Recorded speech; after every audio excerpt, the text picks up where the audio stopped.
కళ్యాణ లక్ష్మి షాదీ ముబారక్ స్కాములు. ఈ కళ్యాణ లక్ష్మి షాదీ ముబారక్ అని తీసుకొచ్చిండు. ఏంటంటే ఈ పేద మధ్యతరగతి ఈ కొంతమంది ఉంటారు కదా, పెళ్లి చేసుకుంటే సరే ఒక 50,000 గవర్నమెంట్ ఇస్తా అన్నది కదా, ఇస్తుందేమో అని చెప్పేసి ఇది ఒకటి తీసుకొచ్చింది మంచిదే. దీంతో పాటు మనకు పనులు చేసుకుంటందుకు ఉపాధి కల్పించాలి. ఉపాధి కల్పిరా నాయన అంటే మీరు పెళ్లి చేసుకొని 50,000 ఇస్తా అంటే 50,000 ఎన్ని రోజులు ఉండకపోతుండే.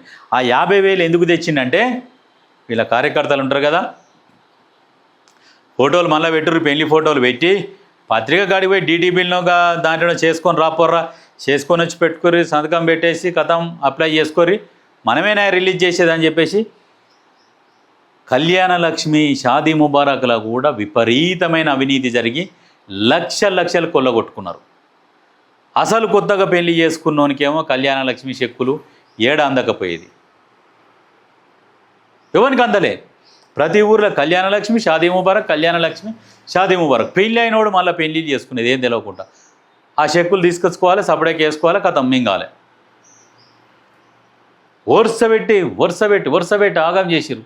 తెలంగాణ ప్రజల సొమ్ము ఎట్లా దోసుక తినాలి అనే దాంట్లో అపర మేధావి అంటే కేసీఆర్. ఎక్కడెక్కడ ఎంత సొమ్ము ఉన్నది, ఎక్కడెక్కడి నుంచి ఏమేమి తీసుకొచ్చుకోవాలి, దాన్ని ఎట్లా ఖర్చు పెట్టించి మింగాలి, దాన్ని ఈ చిన్న ఏమంటే కార్యకర్తలకు ఈ కళ్యాణ లక్ష్మి షాదీ ముబారకు ఇవన్నీ ఏమో వీళ్ళకేసి అసలు కొండనేమో వాడు మింగిండు. ఇది ఈ రకంగా చేసుకుంటూ పోయి ఒక్కటా రెండా స్కామ్.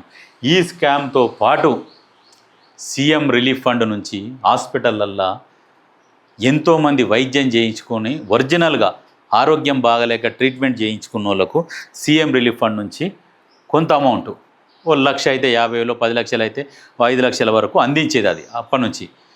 అయితే వీళ్ళు వచ్చినాక సీఎం రిలీఫ్ ఫండ్లో కూడా దొరికిపోయారు దొంగలు. ఏంది ఏం లేకున్నా సీఎం రిలీఫ్ ఫండ్ నుంచి చెక్కులు, మాకు ఈ ట్రీట్మెంట్ అయింది, అదైంది, ఇదైంది అని చెప్పేసి అట్ట కూడా బిల్లులు పెట్టి వసూలు చేసుకున్నారు. ప్రభుత్వం దగ్గర పిండేసుకురు.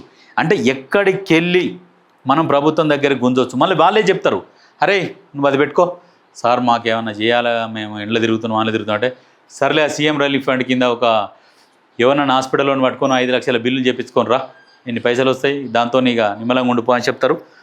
ఎవరికో చెప్తారు, హాస్పిటల్ కూడా దొరుకుతారంటే వీళ్ళే చెప్తారు, ఇక వాడే బిల్లులు ఇస్తారు, సపరేట్గా రావాలి సీఎం రిలీఫ్ ఫండ్ కింద కూడా. అట్లా కూడా కోట్ల రూపాయలు తిన్నారు. ఆ రకంగా తిన్నారు, ఈ రకంగా తిన్నారు. ప్రతి స్కీముని కరెక్ట్గా స్కామ్గా వాడుకున్నది ఎవడు అంటే బీఆర్ఎస్. గొర్రెల స్కామ్ అనుకోరాదు. గొర్రెలు ఇస్తామని చెప్పేసి వాళ్ళకి చెప్పి గొర్రెలు ఇవ్వకుండా ఫస్ట్ డీడీలు కట్టించుకొని ఆ పైసలు మింగి మళ్ళీ గొర్రెలు ఇచ్చినట్టుగా వాళ్ళే పైసలు కట్టి ఆ గొర్రెలు తెచ్చేది, మళ్ళీ రిటర్న్ పోయేది. ఒక్కనొక్కనికి 1,000 కోట్ల రూపాయలు గొర్రెల స్కామ్.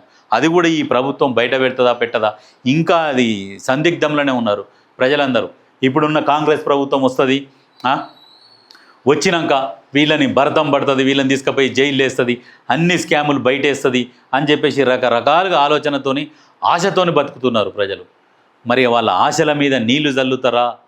ఆ ఆశలని ఇక మరి నిరాశనే అయిపోతాయా, లేకుంటే మరి ఆశలని నెరవేరుస్తారా?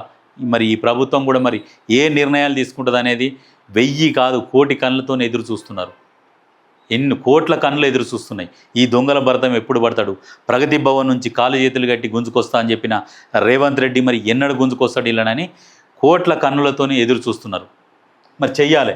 ప్రతి స్కాము, ప్రతి స్కాము వీళ్ళకి టైటిలు ప్రతి స్కీమో స్కామ్. ఏ స్కీముల స్కామ్ కాలేదు? బీసీ బంధు, దళిత బంధు ఏంది? ఎస్సీ కార్పొరేషన్ నిధులను ఎస్సీ కార్పొరేషన్ బంద్ చేసి ఈయన దానికే పేరు మార్చి దళిత బంధం తీసుకొచ్చి ఒక్కదాంట్లో 10 మందికి ఇచ్చాడట. ఏదో ఖర్చుల కోసం తీసుకోర్రా, ఎంజాయ్ చేయరు అని ఈ రకంగా ఎవరికి సరిగ్గా ఆ దళిత బంధు 10 లక్షలని పెడితే 10 లక్షలు ఒకరికి ఇస్తే వాడు ఏదన్నా ఒక వ్యాపారం పెట్టుకొని ఆ వ్యాపారం ద్వారా ఇంకో నలుగురికి ఎంప్లాయ్మెంట్ ఇస్తుండే. అవన్నీ ఎవడు బతకొద్దు, ఎప్పుడు చేయి జాపుతుండాలి. అదే కాన్సెప్ట్ వీళ్ళది. ఆ కాన్సెప్టులనే ఇగో ఇటువంటి స్కాములు ఇవన్నీ చేసుకుంటూ పోయిరు. కానీ ప్రజలకు అర్థం ఇంకా తెలియాలి.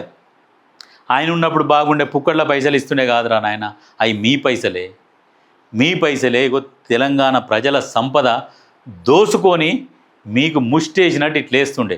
అసలు కుప్ప మింగిండు. దాని గురించి ఆలోచన చేయాలి మీరు.